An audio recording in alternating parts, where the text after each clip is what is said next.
Okay, today I have another Boombox. This is a National RX-CW50. It's got the old RX, I guess there's an RX-CW50 on the door as well. I think sometime around the mid-80s or something they started putting these RX sort of branding on these things. They're quite nice boomboxes. I nearly got one when I was younger, but ended up going for a dual deck rather than I could have either afforded with the budget I was given by my parents for a Christmas present.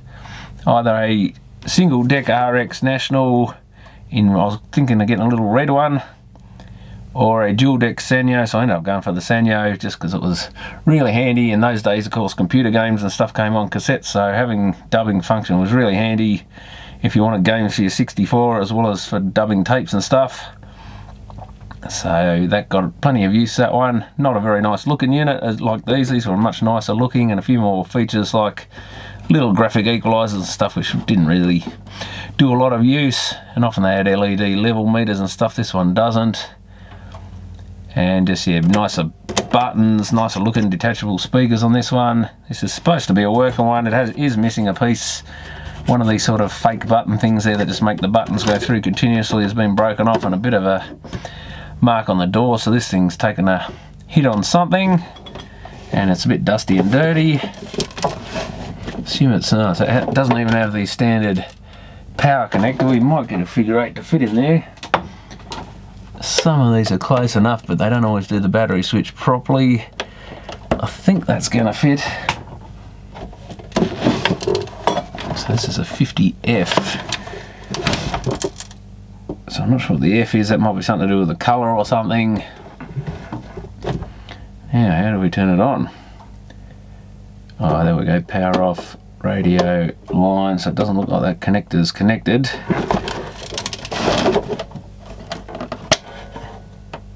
Feels like it's going on alright.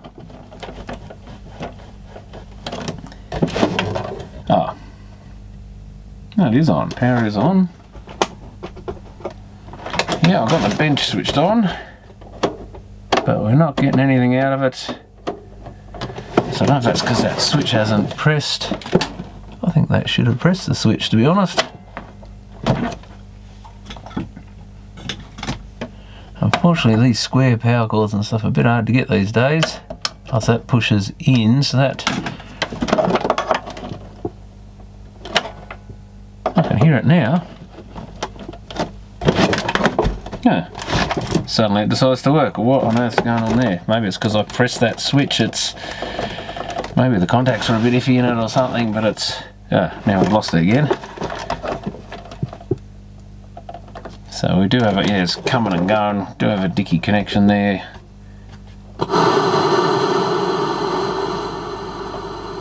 Now we've got chrome and metal tapes. All normal. Again, something you didn't use a lot necessarily.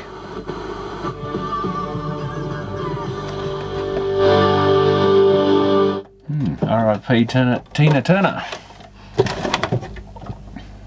Oh, we've lost power again.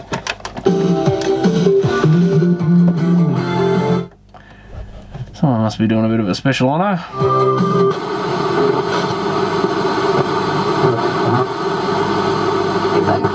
Best city in the world. This is Hobart's Pulse. Yeah, so much better reception on this one than the Philips one I looked at. I'm looking at this straight after that Philips, which would barely pick up FM, let alone in stereo. This thing hasn't even got the antenna really up, and it's picking up really well. So National were known for making excellent radio that really received well, so that's part of why you probably paid a bit more for one of these. So yeah, good quality radio in it. So it is amazing the variability between these things. Yeah, let's see if the tape decks actually work on this thing. Come on, doors. We really need the doors to be in position for them to open at a reasonable speed. And we've lost power again, right when I need it.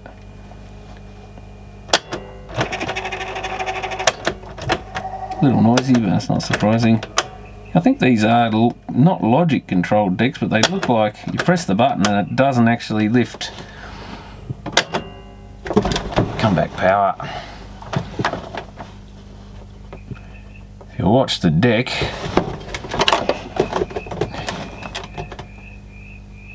press the button and then it lifts up afterwards. So that's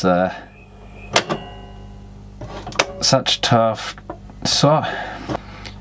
Q review, soft touch, soft eject system, full auto stop, timer standby, high speed one touch dubbing. So yeah, you press, so you're not mechanically lifting the deck when you press that. It's got a gear obviously to lift it. And yeah, it does all seem to be in working condition, and that doesn't lock down. I would have thought it should. Or is it because that one locks down on fast forward? That one, oh, if you press a bit harder, it doesn't feel too good when you do. Yeah, it feels alright now, so maybe there's something just out of alignment there.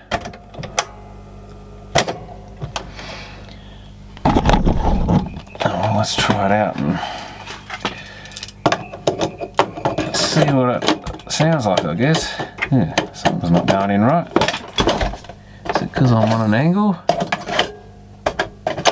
Maybe just because I was on an angle.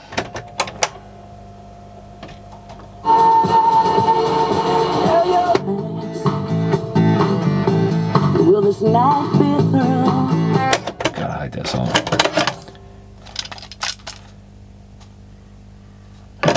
Bit of the black box would be better. I'll get the power back. You son of a gun.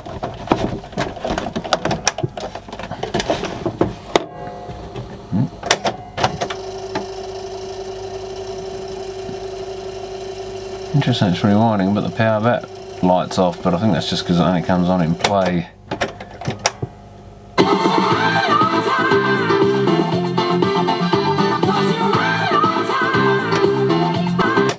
Yeah, it sounds pretty damn good.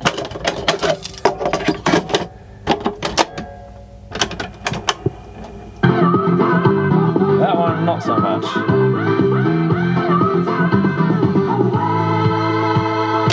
That tape's taking a little while, look, it's not running in the right spot or something.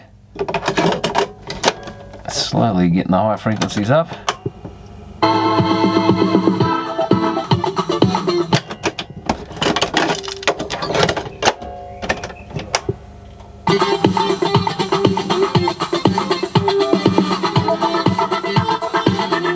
Much better highs than that deck. That's actually one of the better sounding cassette decks I've heard for a while.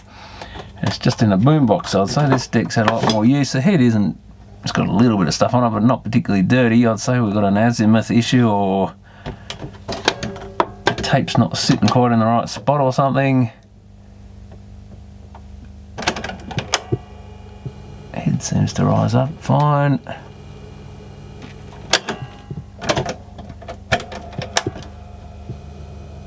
Well, that head's just as dirty as the other one.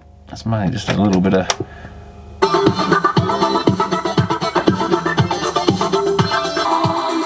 you can really hear that hi-hat going on that one, but not so much on this deck.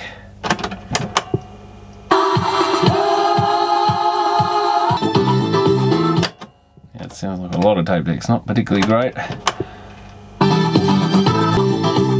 think that channel's down as well, so it's rather flat. Hopefully it's not damaging the tape. Rather flat sounding. Can we get in? Oh yeah, we do have a little azimuth adjustment hole there. I probably shouldn't really do it on that tape, but doesn't look like anyone's tweaked it. Usually they've got they've got green and red lacquer stuff on the screws, but they look intact. Can I get that up in there? That's again. That should be ideal. Let's just give it a quick tweak.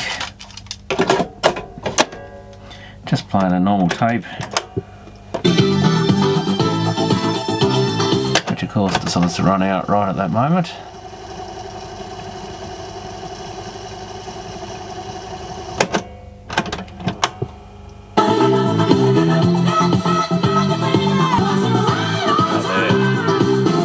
Now that's it.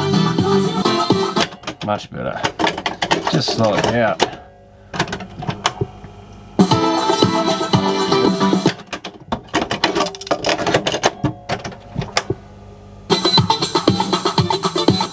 Oh, it's still better.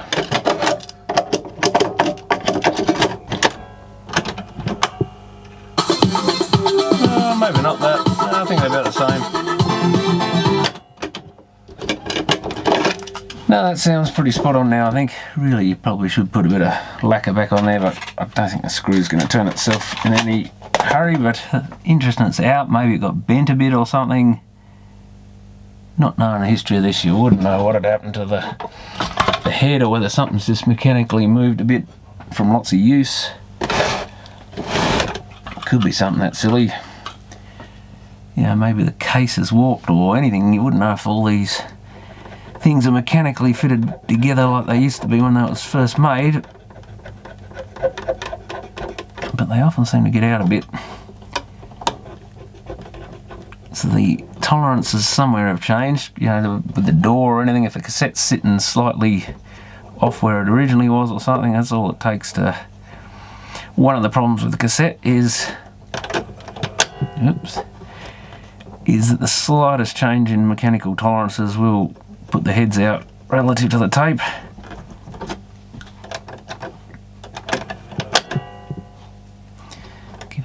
Just spinning this capstan round so I can clean it without having to pull everything to bits. A bit of muck coming off, but not a lot. I'll give the pinch roller. Geez, the pinch roller's not going to be easy to clean in this thing. Give the pinch roller a good clean.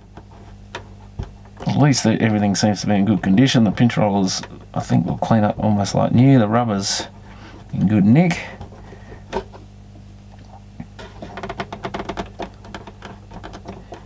Probably not even necessary with this one, but I always like to do them just for the hell of it. Yeah, I've missed a couple of bits, but that's generally pretty good. Not even a lot of dust in it, which is good. Oh, maybe just refresh that into the cotton bud. It's not very dirty, so I'll just give the other head a clean. No erase head to worry about. But this could probably do a decent job of actually dubbing a tape. I might even try it, I guess, and try dubbing that song across.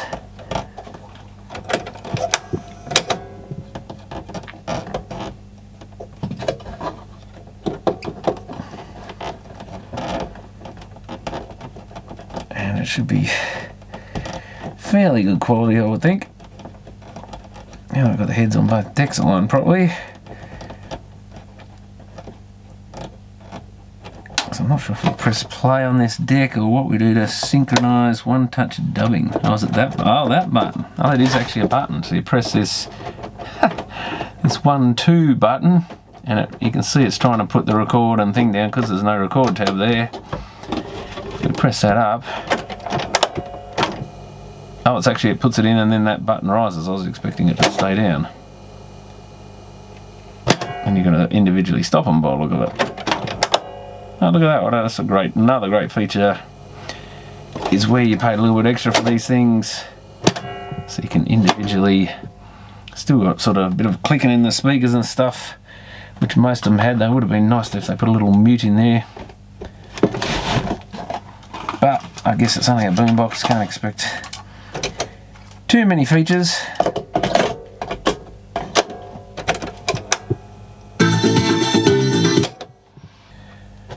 Okay, so I'll try and pull this thing to bits. Usually some way of detaching these speakers. What have we got? We've got 3.5mm speaker sockets there.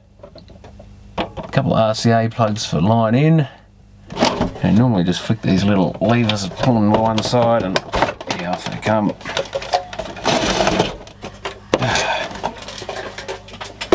Something rattling in that speaker too, so I'll have to probably pull that one to bits.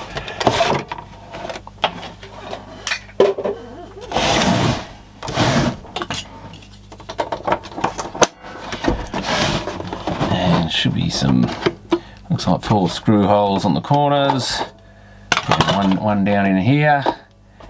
So we'll get those out and then we'll have a look inside it.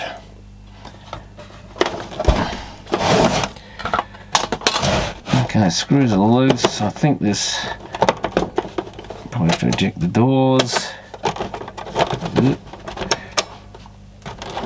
I think those knobs might have to come off too. Fine tuning on volume. anything attached. No, that's all good. I'll give that front panel a clean out as well. Okay, so we've got two tape decks here, some sort of metal. Oh, is that must be the bit the other button presses on to do that? Yeah, it's trying to. That's our one-touch dubbing thing, which is kind of a bit loose there. Not sure how that's done, and that's the record deck. So I assume we've got a record switch here somewhere. I don't think it'll be electronic in this thing. It must have a mechanical switch behind the deck here somewhere. So it looks like the circuit board. They're both mounted above.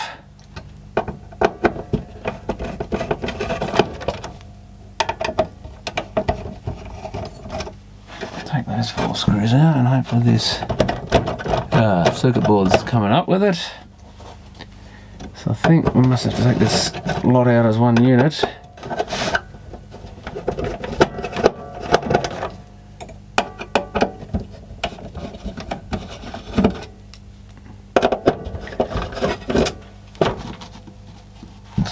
Screws. Something's holding it in there. And we've got some wires going up to the other circuit board. Oh, these are these push to release connectors. Nice. Why can't they all use those? Instead of those ones you push them in and then you can't get them out again. But, you know, that's your sort of Panasonic design for you.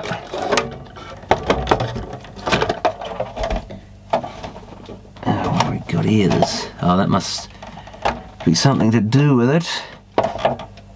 We've got some sort of lever.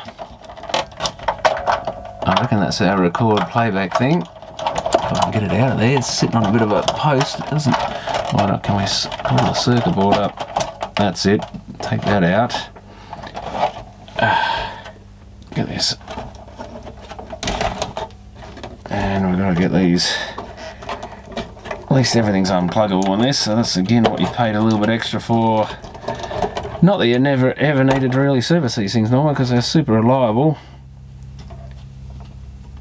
I think that bit's about to fall off that little bar there. But yeah, everything looking pretty good in here. Got a very thin flat belt and it's like a square belt in each deck. Can't really see the mechanism that lifts the deck up, the soft touch thing. Got some grease on these buttons. Ooh, that's feeling a little stickier than it should be. Oh yeah. So that grease is starting to dry up in these, which is a worry because there's a lot of grease in them by the look of it. Oh yeah, that's just where the buttons go, so that's not a big deal, but that one's got, what on earth has that got on it? Something filthy that shouldn't be in the mechanism at all.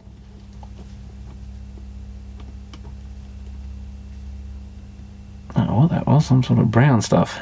A lump of organic plant material or something.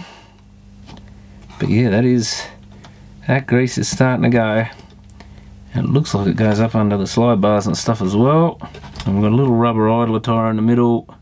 Thankfully they seem to be alright. And that should just be hard plastic here. So there is an idler tire in these which will fail eventually. I think we've got 3 belts. One off the motor to the idler. Is that our lifting mechanism? One to the capstan. Oh, the capstan's got some gears off it I can see down there. They must be the lifter. Then there's another little pulley up here with another belt off the capstan by the look of it. And I'm not sure what on earth it does, but it drives another gear there somewhere. Could be part of the lifting. Doesn't have auto stop or anything, I don't think, so I guess it could be the auto stop mechanism. Because yeah, we don't have an auto stop of the usual sort off the reel here somewhere, so maybe that's something to do with that. Could be for releasing the deck back down when the auto stop's triggered. But it is a 3-belt deck plus an idler tire. We've got a couple of, well, they're more the Matsushita motors or Mabuchi motor, whichever one they were. It's got a Matsushita symbol, but MMA 6B2L WAC, so I guess 6 volt. Not sure what the 2 was. Probably 2-speed maybe. Left or... what is that? Counterclockwise, I guess. Oh, we've got a date too. 24th of July, 85. So this is an 85 model. Would have been right at the time I was looking to buy one. And I would have loved to have bought this one, but it would have been a few $100s in the day. Probably $300 unit or something back then. A bit out of my budget as a kid. Even with the parents' help. But I don't think they were going to go quite that expensive on one in the 80s. And something's catching there. I can't get this board right out. Oh, there's the record playback switch. Obviously above where that lever went in. So I'm going to have to undo this graphic equalizer board. Looks like it's just the one screw. Interesting couple of weird shaped sort of flat topped LEDs there. Doesn't feel like it's going to come out. Ah. Might help if you unplug the power wire that's holding it. So there we go. It's a radio board. Looks like we've got some of the old wax on it. Oh yeah, more wax underneath. I think that's to stop the radio drifting or microphonics or something. Have a quick look at the condition of the solder. Must admit, even that record playback switch looks almost like it's a little iffy, but I think doubt there's anything actually wrong with it. Soldering isn't the best I've ever seen. I think it's just a little dry looking, but just a bit dull on the surface. I think some of this Panasonic stuff did look like that, but it wasn't actually dry joints. I'm kind of tempted to resolder a couple of the end pins on that. Doubt it's the cause of our problem. I think the sound was there, just wasn't as good. That'll be the amp IC. Looks like a reasonably substantial one. And yeah, being one of these, it's probably an AN something. Hitachi made a lot of HA chips in that sort of package. A flat one with like a metal top on it. Normally you put a couple of screws up through the holes in it and attach a heatsink, but since it's a Matsushita made one, it's probably one of their AN chips that they use. There was a lot of them in I think like NV300 video recorders and stuff, those flat pack. So I'm not sure what they are, about 20 pins or something. Quite a wide package with a metal top on it. Some with heatsinks attached. Sometimes they didn't need them, they just dissipated enough on their own, but there's their record play switch. I guess we'll have to get in through the end. Oh, there's a little slot there. Give that a clean and hope that is our problem. I'll just flick the soldering on. I'm just going to resolder a couple of those joints, even though they probably don't need it. So what is the radio dial? They must just be a direct mechanical connection, so I guess you just got to make sure you don't move any of those while you've got it apart, or you'll end up with the dial in the wrong position. And it's got a little tuning capacitor there, fine tuning one, which I didn't try. I'll have to try that on the radio after. But that's an interesting touch. So again, it seems to have a superior radio to just about any I've tried in here recently. Nothing overly special in it, but like I say, National were known for making good radios that picked up a lot. My dad had just a radio, like a twin speaker sort of silver radio, I guess probably around the same size as this box, with a speaker on each side, dial down the middle, but about half as thin. And that thing would pick up stuff from all over the place. I listened to radio stations all around Australia. I actually hooked up an external old TV antenna that was up on the roof to it, and it was amazing what it could pick up and all the shortwave stuff it got. And probably one of the best radios ever. Unfortunately, I think I chucked it out eventually, but it had amazing reception, just mono AM thing, but I think it had 2 speakers in it just for whatever reason. It certainly had 2 speaker grills on it. So that's all I need to do to that, I think. There's the slot. That'll be a good chance while I got this apart just to clean some of these knobs and stuff up. Because yeah, a bit of dirt on them and stuff.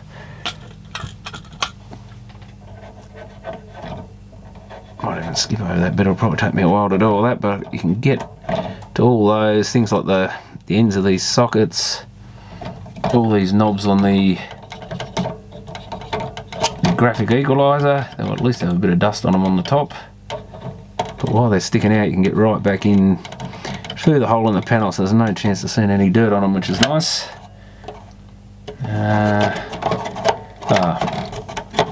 I do that, I've still got to, I can probably put that back in. I've got to plug those tape decks back in.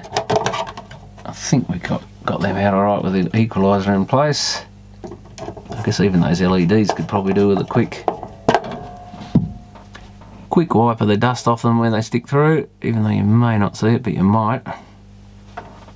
And that knob's quite dirty on top by the look of it.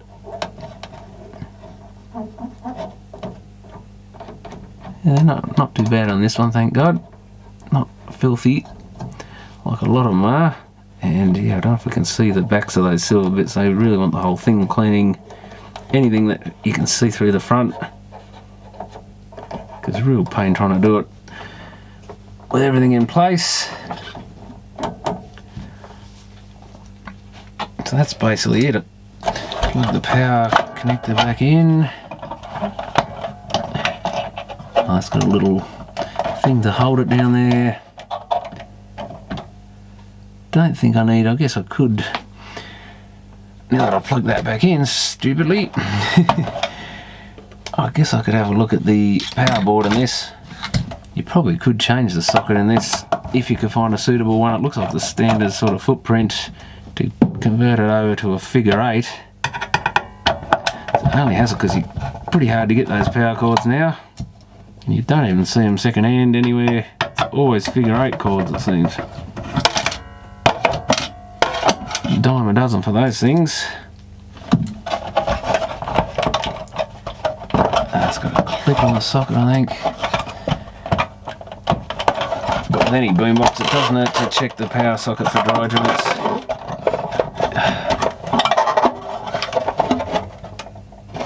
Because it's common for getting dry joints on the switch or the actual power connections themselves. This one looks fine, but with, especially with kids owning them and stuff, people wobbling around over the years.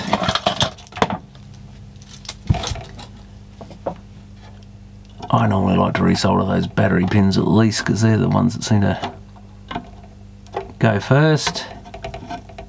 Often it doesn't pay to, it doesn't hurt to, it does pay to do those ones as well, but yeah, it's one of those square type. It almost could probably do a bit of contact cleaner in that switch, but you don't want to get it in the 240 volt sort of stuff. That contact cleaner doesn't always react well. I think we'll leave that, that should be fine, but that is an option one day if I get any scrap boom boxes or anything. I used to have quite a few of those sort of sockets I salvaged out of things just in case I got a broken one, and I end up chucking all that stuff out.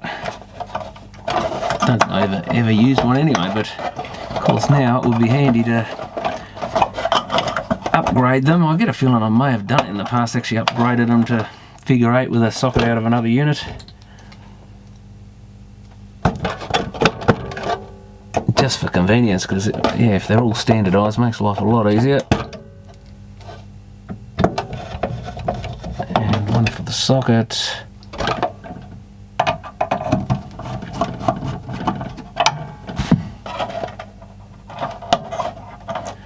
Just like that. Can we get this? How did that go? That's the bit for the switch, so that helps. So it sits on that post. Probably have to lift the board up. Oh, we've still got to get our tape. Yeah, that's not going to fit in just yet, I don't think. So there's probably a sequence of assembly here that we need to follow. There's plenty of room on these wires. I think that's probably why they made them so long. Get those in place. I think that went round behind that switch. We may not need to do that just yet.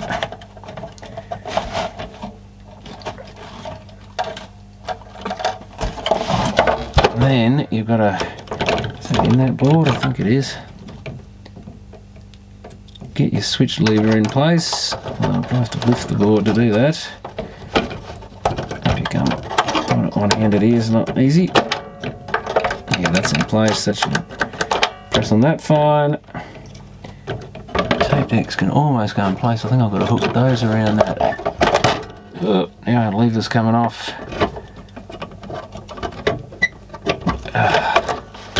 So not the easiest thing to get back together.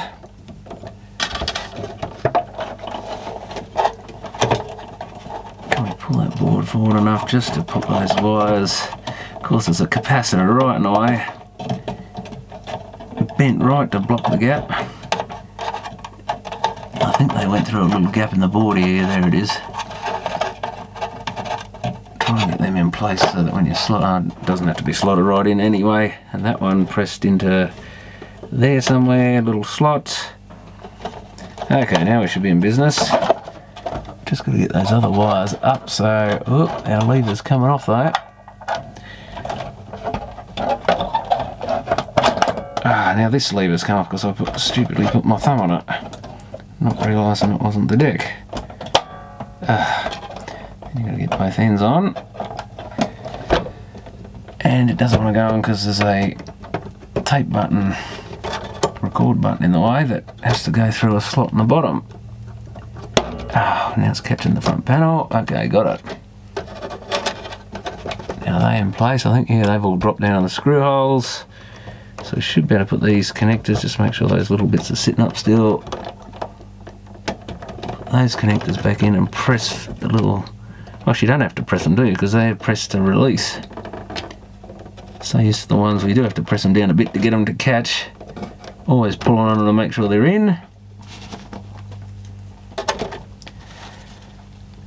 And then I can get this, all these decks back in place.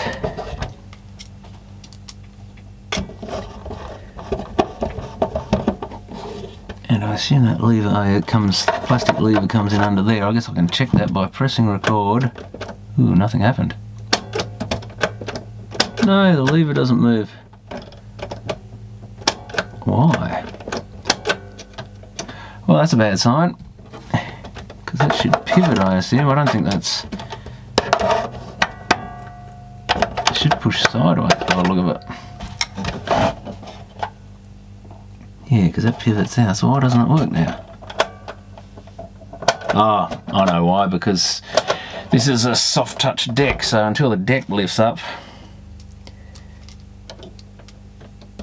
that'll be the issue, I reckon, because it's not, I'm thinking it's going because the heads aren't even lifting when I do that, it's just the buttons. That's a bit of a trick there. But yeah, I'm sure when we press the buttons, the mechs properly, with power applied and spinning capstan, that'll lift up and do that. I guess I better check that quickly before I put the front back on.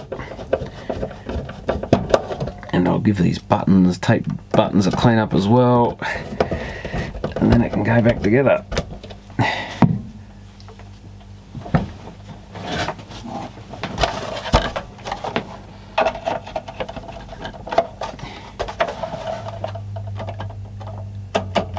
Do we have power off? Turn off at the power point, so no, we don't.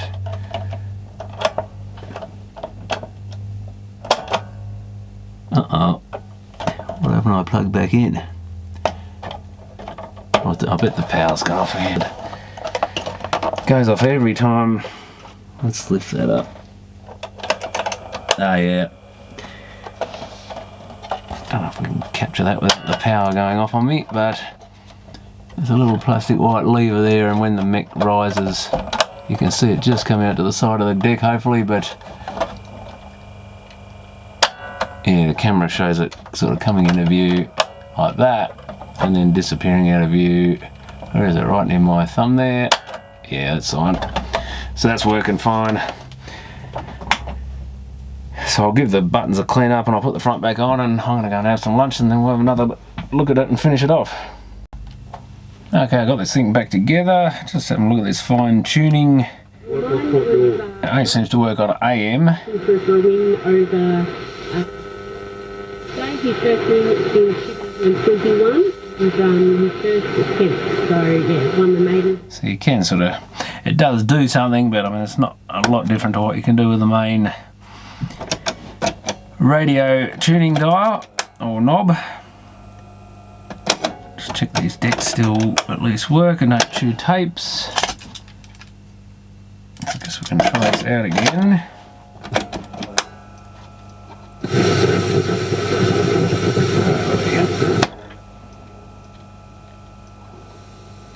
Oop, we've got to the end of the tape, I'd say we have.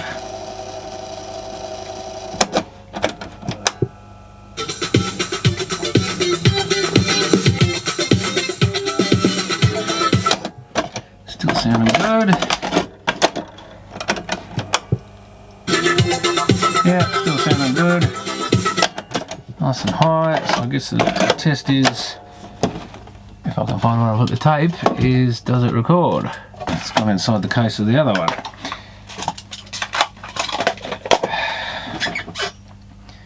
So it doesn't matter where we put that. The dual dubbing thing. Ooh, we're at high speed now.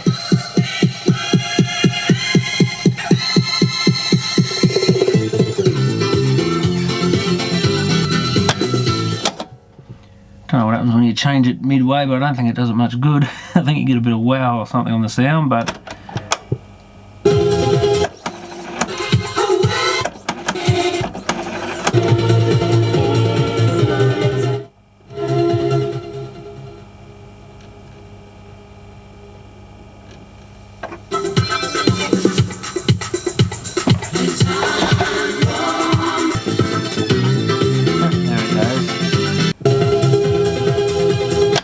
still sounds slightly lacking in that channel.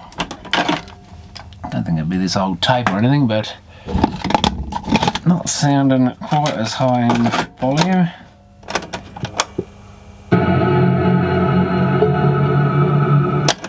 Whereas that sounds fine.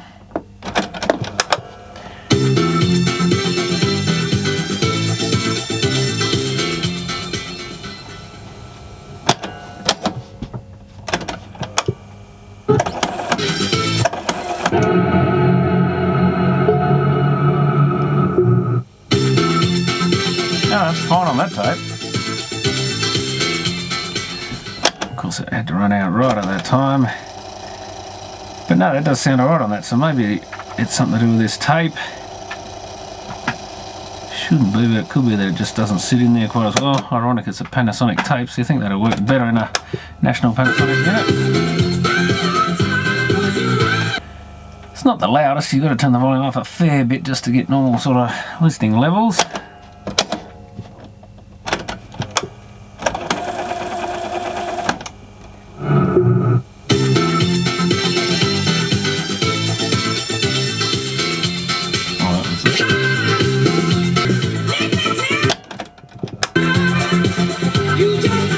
Pretty spot on with the levels too. They come out a bit quieter on the recording, but that does an amazing job of actually recording that quite well. It almost seems like it's the highs are still good on it, but doesn't seem to have quite as much bass, but that could be my imagination.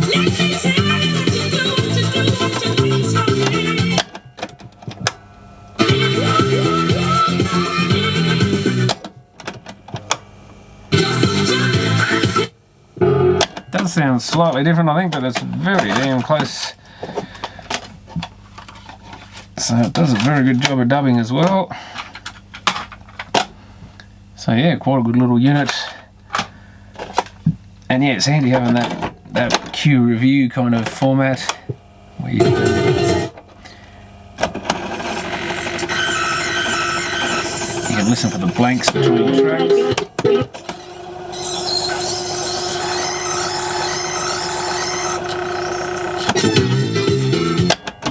Not quite as good as the sharp automatic music search thing, but it was handy if you wanted to go from one song to another. But yeah, that's being one of the main problems with cassette is accessibility of tracks and stuff, of course. Since it's all like a serial format, you can't skip to the next track. Now the only other thing, I haven't cleaned up the speakers yet, I might even pull them both apart. That one's got something loose in there, which is probably just some bit of rubbish that's fallen in there. So I think we'll pull that one off and have a look inside anyway. Might as well see what it's like. They want a good clean up. They're pretty dusty and horrible. And often it's best just to actually pull the cabinets apart and then remove the speaker from the box if it's not glued in or anything silly, which it shouldn't be in these.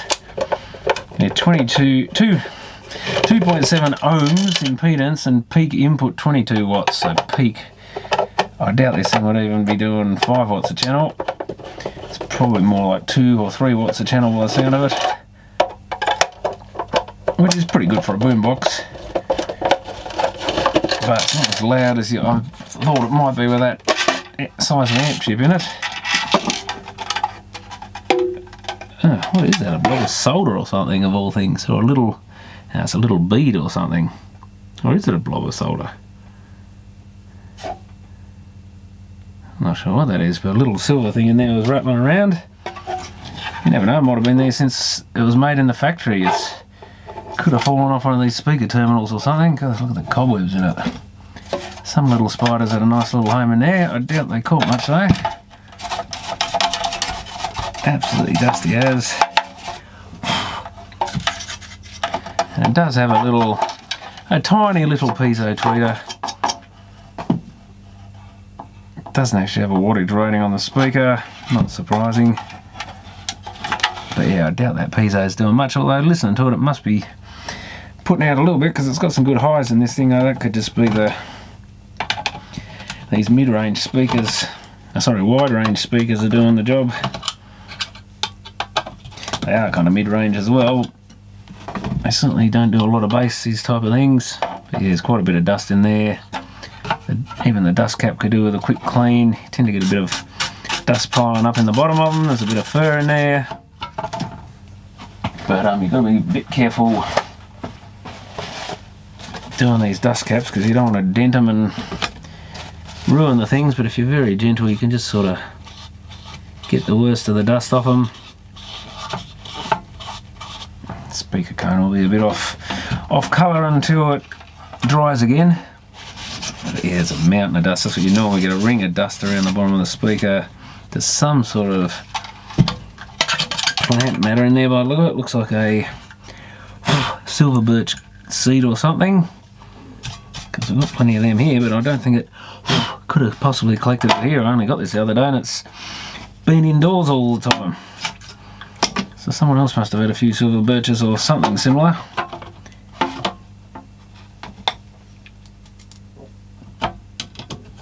But yeah, just give that a quick clean up and just makes the box look that little bit better. You don't see much through those speaker grills, but I tend to be able to pick when things are dirty and clean. So it's always nice when you can, I assume there's a little bit of a join there. Yeah, see that little slot there while we got it apart. Perfect time to get the dust out of that. Just run it along that edge.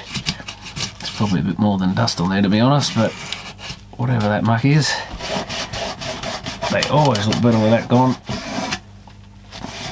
Shouldn't really be much down the sides or anything. Some blob or something on there. And the other annoying thing is, yeah, just that tweeter part. Yeah, so they've put like a flat plate in there that you can see, but I think the tweeter was mounted off from that, wasn't it? No, it is in the middle of that. So that tweeter's got like a piece of metal that's basically embedded in. You can't actually see it on the other side. So that's an interesting design. Maybe that makes that tiny little thing radiate a bit better. Probably does, I guess. They seem to work. Certainly plenty of highs coming out of this unit. Just carefully try and remove the worst of that dirt out of that slot. I think I'm going to have to maybe polish that a tad. And just to get all the last bits of muck off it, go around these silver rings and try and get them clean. But yeah, that certainly improves things a lot.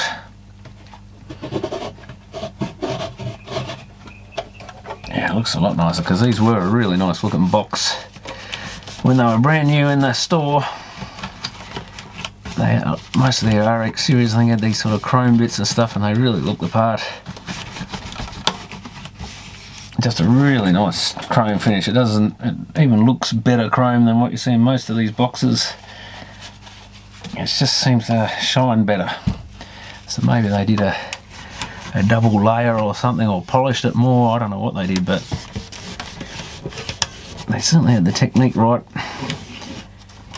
And I think a lot of these things were assembled out of bits and pieces made in little Japanese garages and workshops around the place. I remember seeing some documentary on it, and there's like bits of Panasonic video cameras being made here, and bits of the cabinet, and then some other guys making capstan motors or something.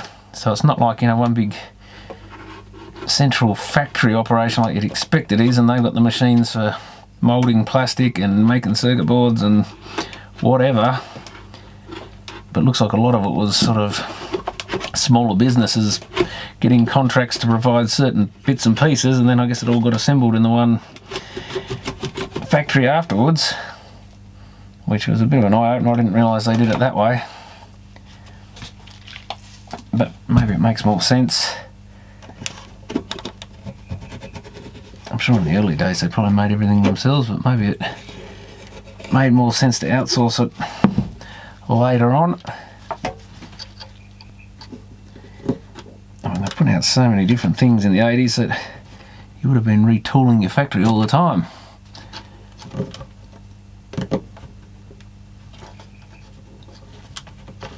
But yeah, there's probably one of these different model of boombox at least every year or so.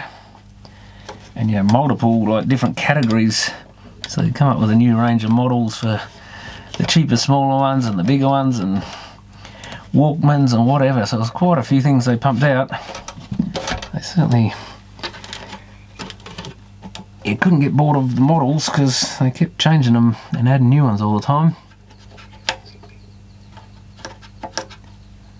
That's already looking, it's not perfect, but it's looking a lot better than it was.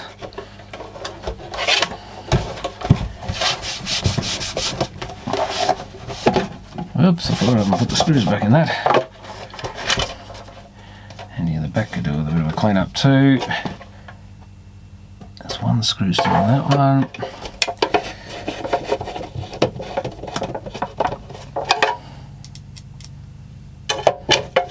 Basically, these were designed so you can have the speakers on the box, or you've got a certain length of cable so you can spread them out a bit for a more stereo effect.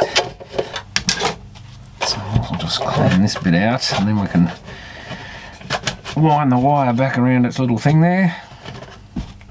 And yeah, these were designed just to wind up around the little piece here.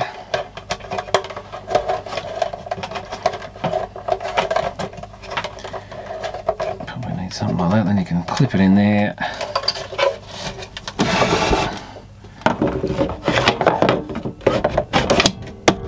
On the box until it clicks, and I didn't leave enough.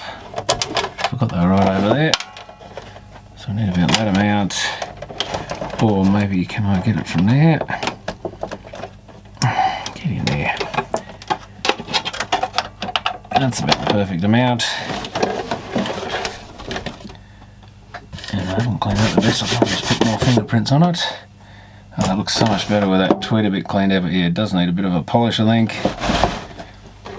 And this one could probably do with the same treatment. You can just make out the dust.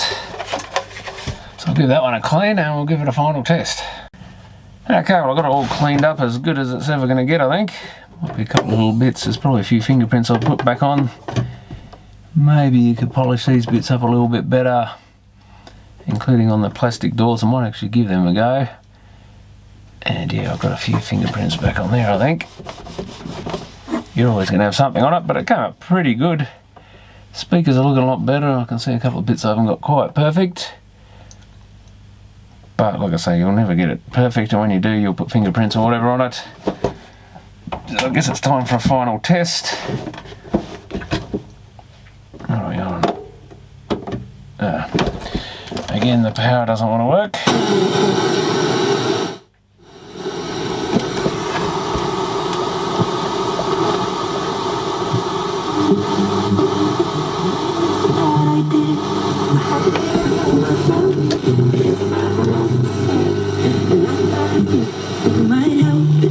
Medium wave. This is enormous, and it's something that any geeks or anyone who's done computing science will love. They've used AI, the DeepMind group at Google, to create a new algorithm for sorting things that in some cases was 70% faster than...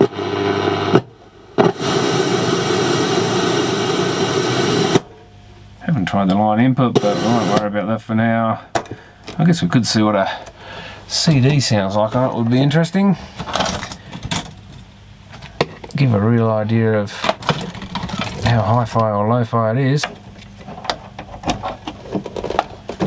Power on line level.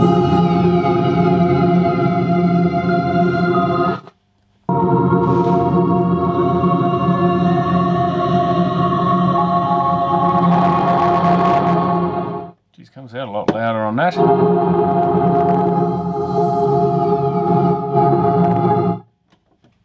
Is that loud on radio?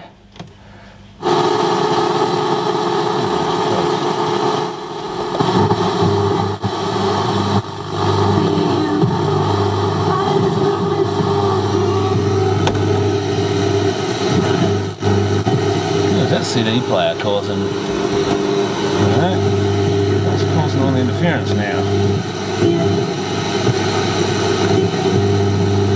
Something is.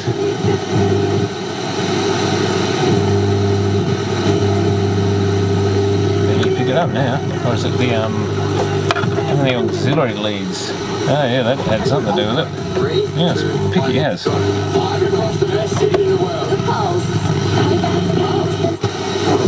Partly cloudy ones on the way today with winds up to 20. It is very loud on radio and stuff. I was going to say that amplifier should have put out more. It's just not very loud on tape, I think.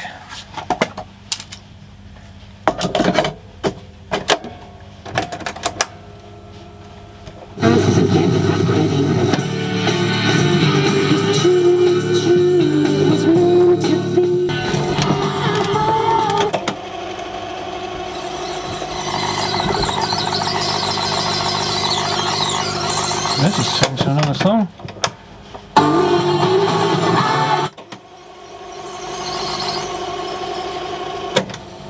Oh, did that just automatically detect? Ah. TPS. I wonder if that is an actual selection. I don't tell me it's got a feature I didn't know, because that's got a play timer.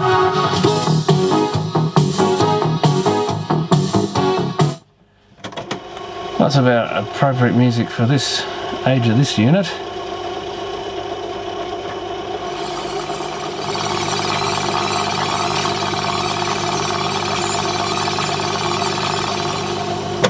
Oh yeah, it does. This does have automatic music search by the look of it. Ah, didn't even realise that.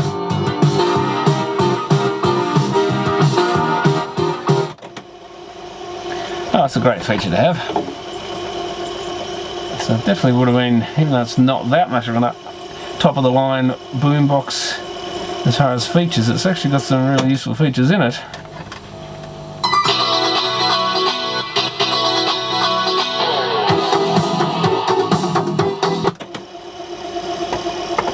Oh, well, there you go.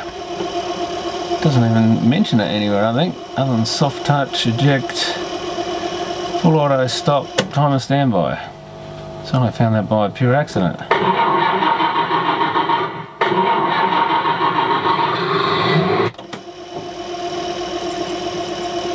Oh, brilliant.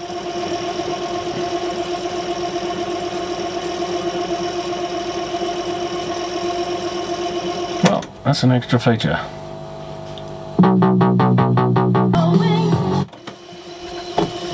Actually sounds pretty damn good.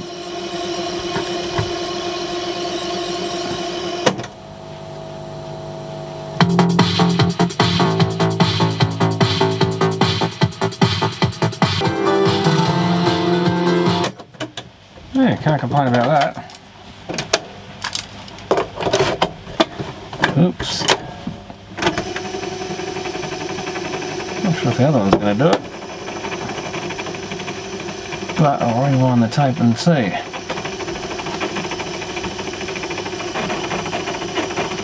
And a few funny noises there. But it can be the cassette as well as the cassette player doing that. Oh, that one doesn't lock down. There's Tina again. R.I.P. Tina Arena. No, not Tina Arena. Tina Turner. I don't think Tina Arena's died yet. Yeah, I hope not. But yeah, so that doesn't lock down. Whereas on the other one,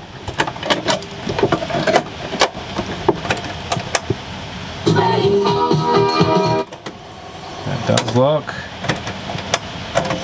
And the rewind block, so you should be able to do it both directions.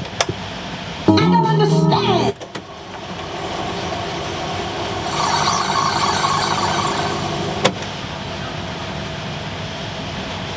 That's got a long fade out, that song.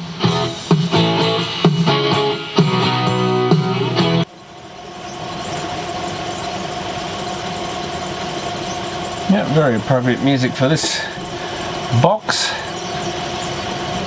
What year is the copyright on these on? It must be around 85 or somewhere. These might have been put together a bit later. No, Tina Arena is on here actually, so got Tina Turner and Tina Arena. Well, she was a bit later in the 80s, I think. And Black Box, that was definitely later in the 80s. Getting towards the 90s. I need your body. I got to have your body. That's what Tina sounded like back then. I forgot she did a kind of raunchy track like that. Yeah, so it seems to be working well. Did I actually try recording anything? Probably not, since I swapped it over, so I better just do that.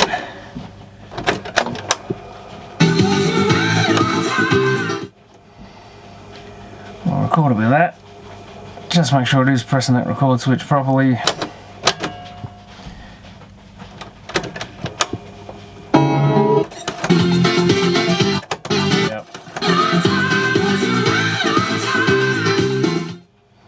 Yeah, it seems to have worked. The antenna's in good nick. And yeah, I'm actually almost didn't buy this box because it was fairly expensive, but the more I look at it now that it's cleaned up, the more I actually like it. It is a nice kind of era for styling, and these are probably some of the nicest of the lot back then. Oop, better get that tape out too. So I can't complain about that, whether I'll ever use it again or not, but at least I know this one actually sounds really good. You could use this to listen to a bit of music on, and of course you've always got the auxiliary input, so you could hook up a Bluetooth or something to it if you wanted to.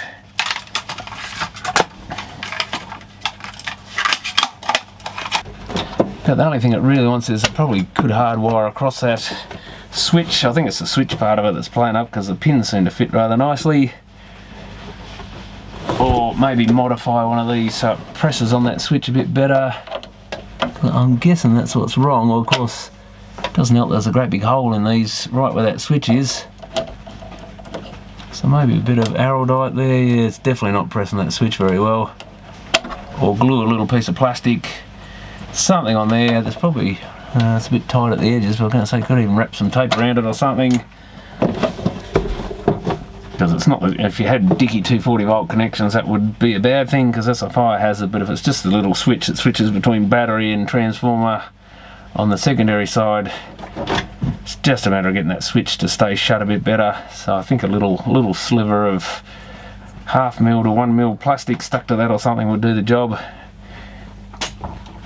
rather than trying to find a cord for it. One might turn up. But anyway, thanks for watching.